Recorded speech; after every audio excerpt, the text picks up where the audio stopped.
In this video, I just want to talk quickly about how we can get our artwork from our die cut mapped onto our 3D model. Now, the first thing I want to address is that some of you may have actually used the original die cut to create your artwork, meaning that if I were to click on one of these panels and move it off to the side, I would no longer see the original lines from that die cut file.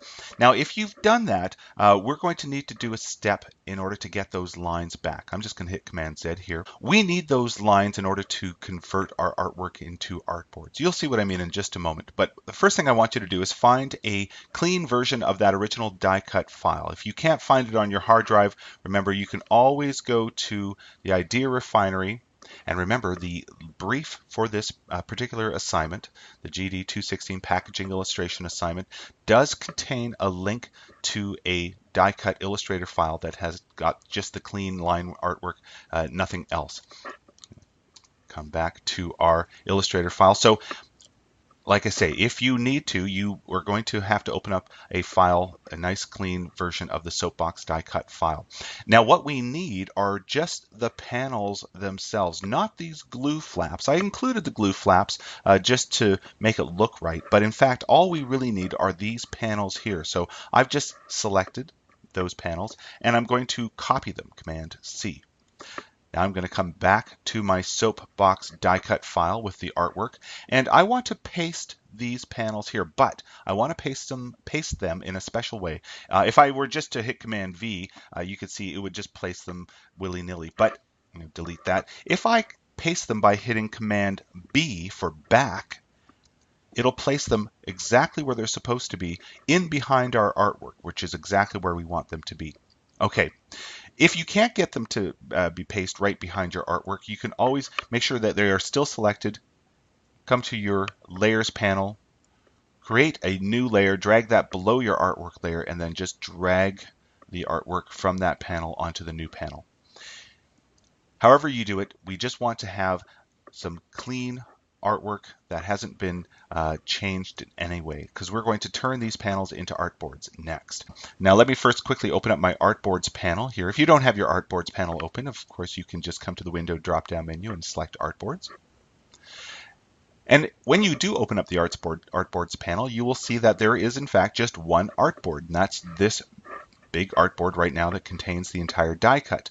But what we want is separate, well, 6 more artboards, each one corresponding to each one of these panels.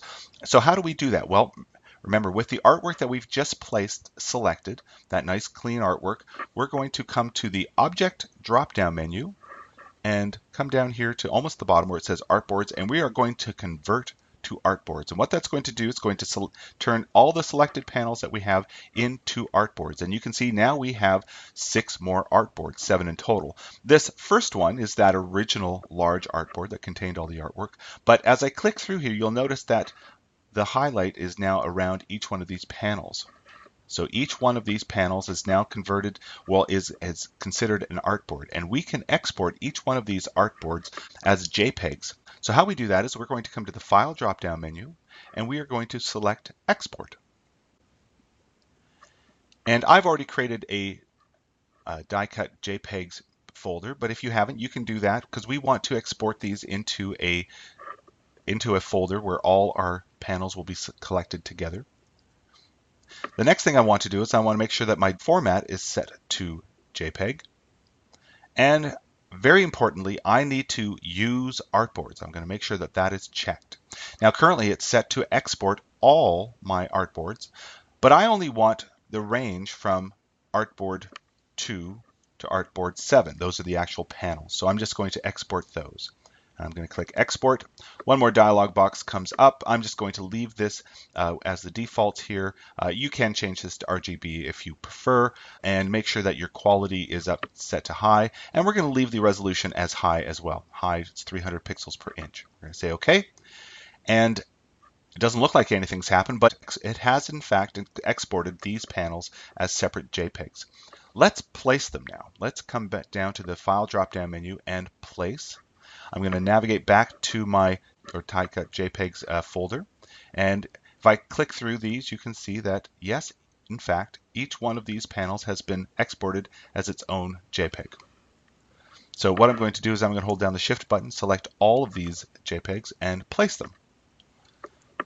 Now I'm just going to move up my artwork or move down my artwork so I can just click each one of these panels into my document.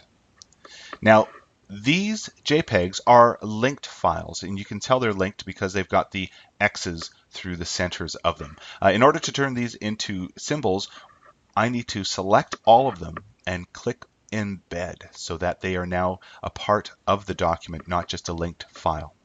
All right, we're almost there. The next thing we're going to do is I'm going to click on this panel here and turn that into a symbol.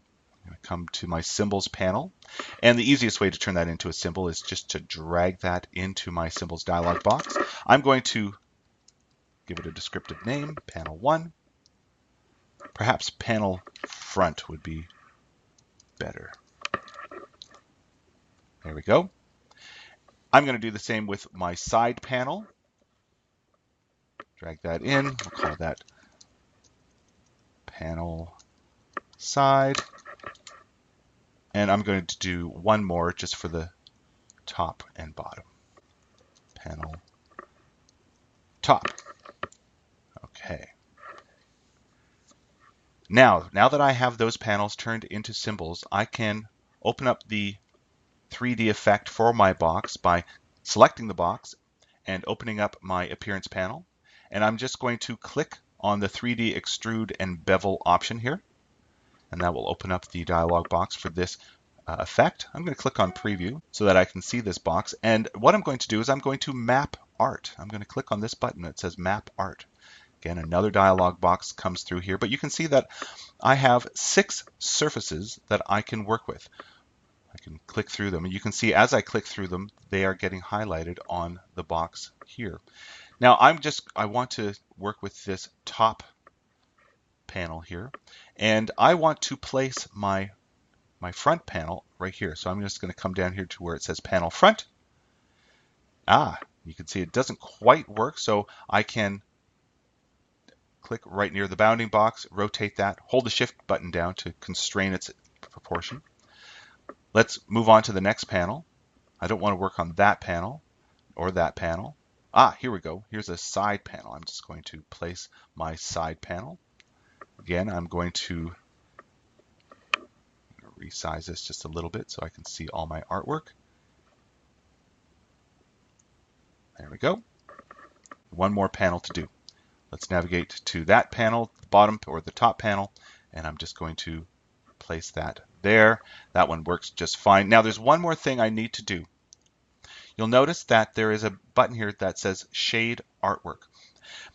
Currently, there is no shading on this box. It looks like there's shading just because each one of these panels has a slight different shade of green. But if I click on Shade Artwork, it will take on the shading of the object. I'm going to say OK here.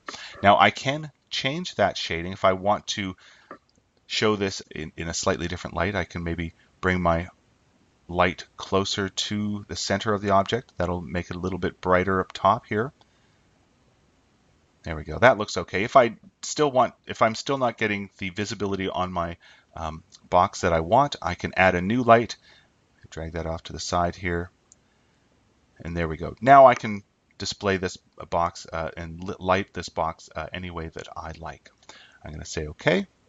And now I have a 3D box. Now, one thing I like to do for display purposes is I'm going to duplicate that box by holding down the Option button and dragging out a new instance of that box. I'm going to send that to back. I'm going to open up again my 3D extrude and bevel effect. And this time I'm going to just rotate it 90 degrees so that it looks like it's sitting on one of its panels. Hey, maybe I'll do it like this.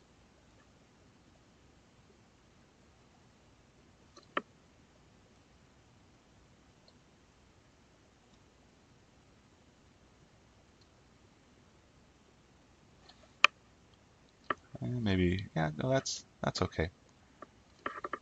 Maybe I'll move that off to the side here. What I like to do is I like to have a little display that sort of shows the package from different points of view.